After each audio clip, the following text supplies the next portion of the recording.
Tumekubaliana kwamba usajili ni kamari, viongozi watu kwa katika hili wamepigwa.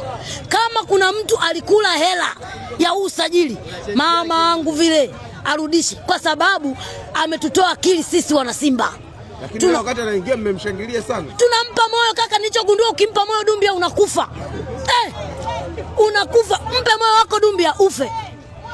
Hateteleki. Haya, unamtetea kwa lengo gani kaka kama hutaki kulogwa?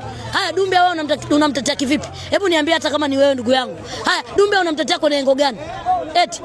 Haya, Dumbia amejipiga ngwala mara 5. Dumbia amewafokea wenzie mara 10. Dumbia amegonga besera mara 1. Amedondoka sio chini ya mara. Haya, kipi kikubwa hicho kifanya? Alafu wachezaji wa timu pinzani. Yeye sasa kiuhalisia Dumbia ni namba 6. Sio mshambuliaji.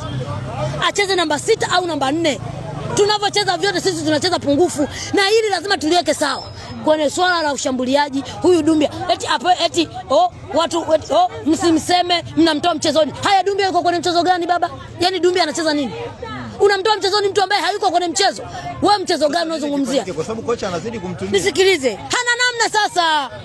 Ampe nafasi Mgunda, apate nafasi acheze. Au anachofanya ni kuwaonyesha walomleta. Kwa inawezekana pia kwamba mimi Mungu wangu, nani alimuona Dumbia? Yaani tuanze hapo. Yaani ilikuwaje? Wewe unamlaumu na ulia naye. Yaani mimi nikimjua mimi namloga kwa sababu hawezi kutufanya sisi ni wapuzi. Nani alimuona? Yaani ilikuwaje mpaka akafunga safari na alilipiwa nauli ya ndege akamfuata Dumbia? Au walimuona YouTube? Walimuonea, mimi ndio nachoka. Yaani Dumbia alionekana wapi?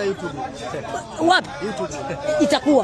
Itakuwa. Haiwezekani ujua kabisa huyu au tumalize utata. Tumfuatane